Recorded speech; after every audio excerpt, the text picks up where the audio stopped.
Terima kasih Tuhan. Terima kasih untuk kebaikan-Mu dalam hidup kami. Yang kami ingini memuji-Mu dan menyembah-Mu setiap waktu. Tuhan hadir di bait suci-Nya. Tuhan ada di tatanya. Kami bawa korban pujian bagi Yesus buat kasih-Nya. Ku rasakan kehadiran-Nya. Ku dengar suara berseru. Anak domba yang dikorbankan layak untuk terima pujian. Nyanyi haleluya, haleluya, haleluya.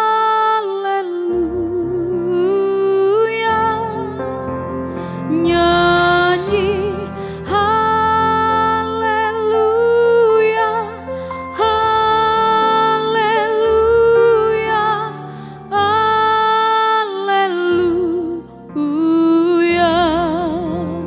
Nyanyi haleluya,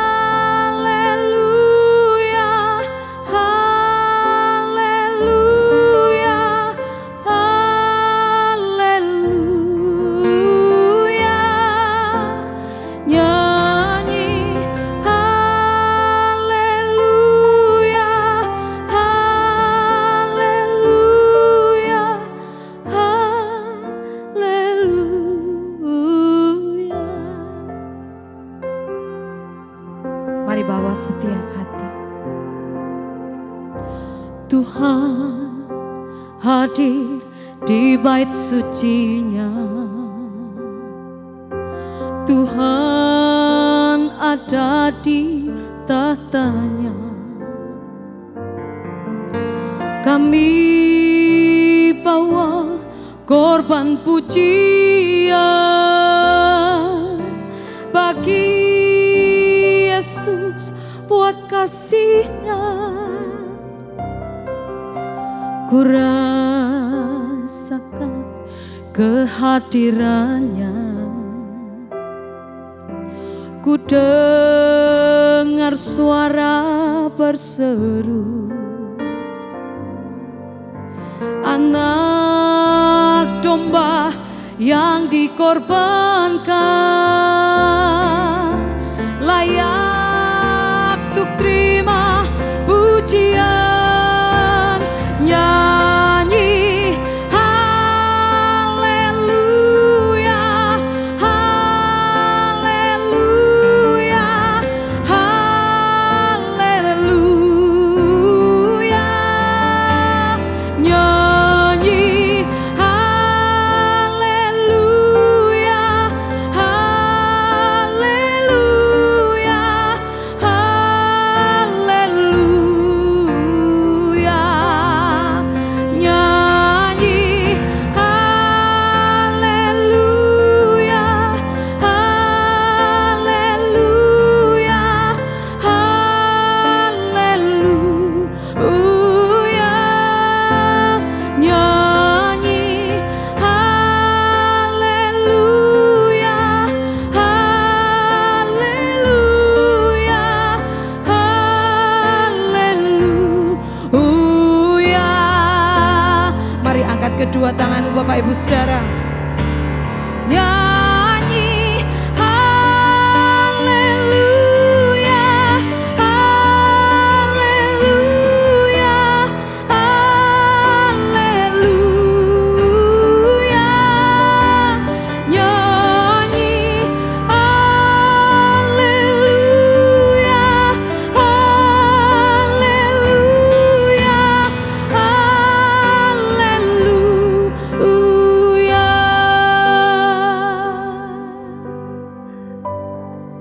Mari bawa hati kita saudara, kami arahkan dalam wajah-Mu Tuhan. Kami buka hati kami untuk Engkau melawat setiakan. Terima kasih Tuhan. Oh, kami sembah, kami naikkan syukur kami. Kami tinggikan Engkau, kami muliakan nama-Mu, sebab Kau yang layak. Terima segala pujian kami Tuhan. Kau yang terindah, Kau yang termanis, Kaulah segalanya. Kami bersyukur Yesus Tuhan, Kaulah sumber segalanya bagi kami. Yesus Tuhan, haleluya, haleluya. Mari nyanyikan kebaikan Tuhan Bapak Ibu Saudara. Bebaskan roh-Mu. Kiara lama sikira lamu, kiara lama sikira lama lama, kiara lama sikira lama lama. Kami naikkan syukur, memuji-Mu, menyembah-Mu. Itu kerinduan kami, itu yang kami ingini. Pribadi-Mu yang sempurna, Yesus Tuhan. Kaulah yang terbaik, Kau yang termanis, Kau yang mulia, Anak domba Allah, Raja segala raja.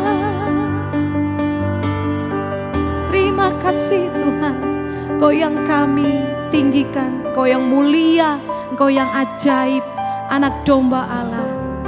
Haleluya. Terima kasih. Thank you Lord. Terima kasih.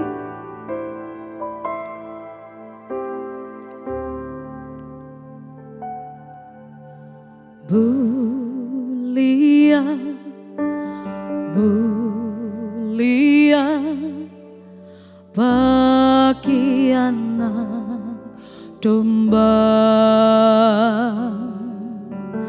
Mulia, mulia bagi Anak domba, sebab Engkau mulia dan layak dipuji, yang duduk di tahta dan yang akan memerintah selamanya atas semua yang di bumi. Sebab Engkau mulia dan layak dipuji, yang duduk di tahta dan yang akan memerintah selamanya atas semua yang di bumi, atas semua yang di bumi, atas semua yang di bumi.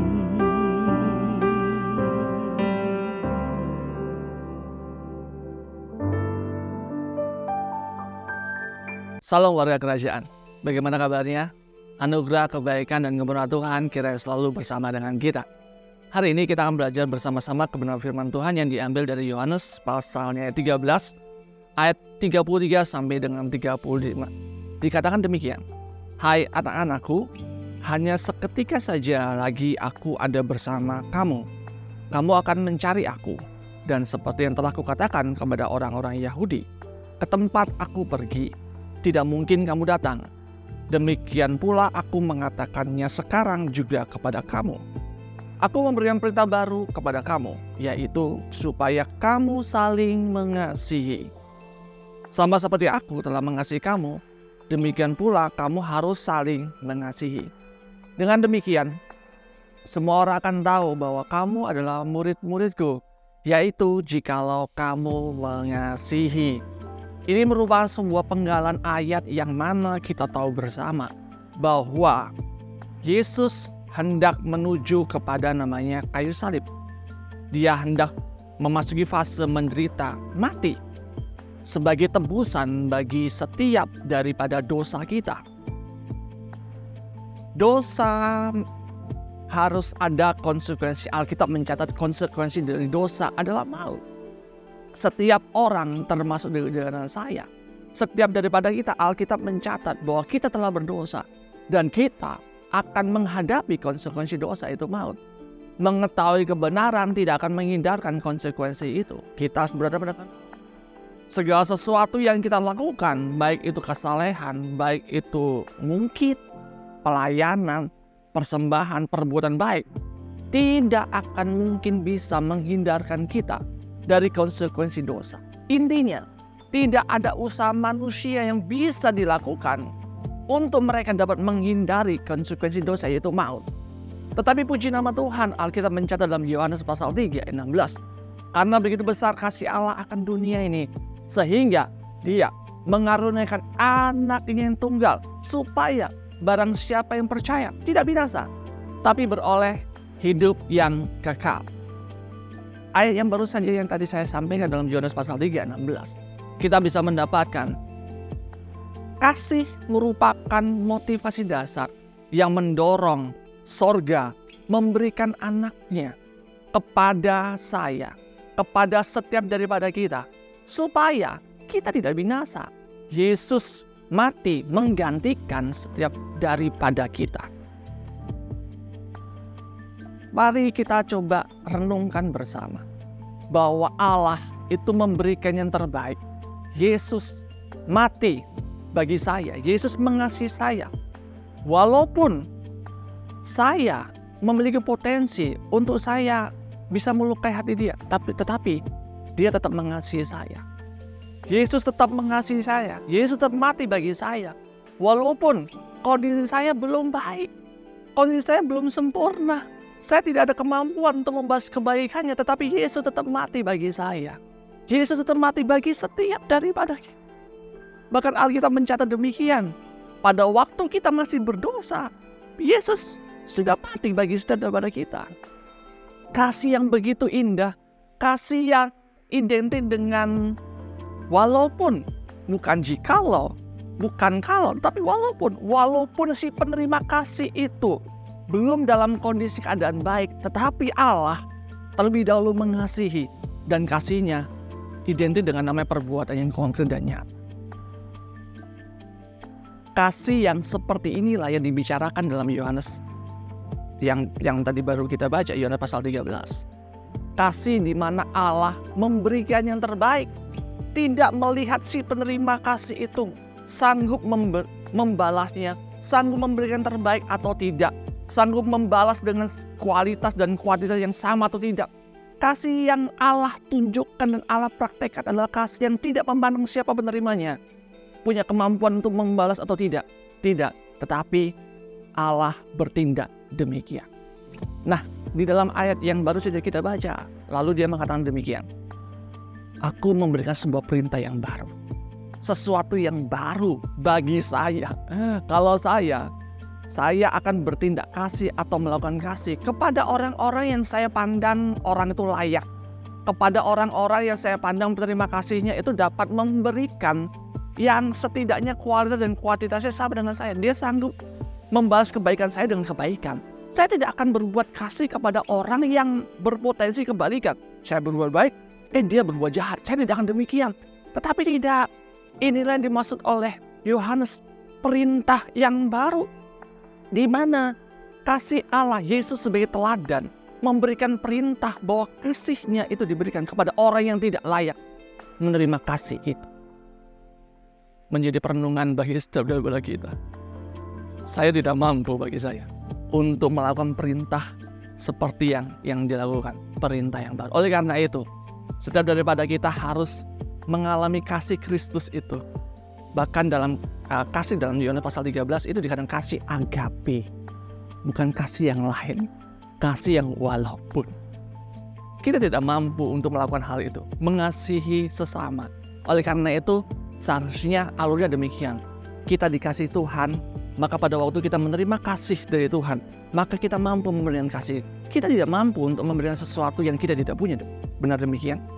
Oleh karena itu, hari ini kita buka hati kita untuk menerima kasih Tuhan.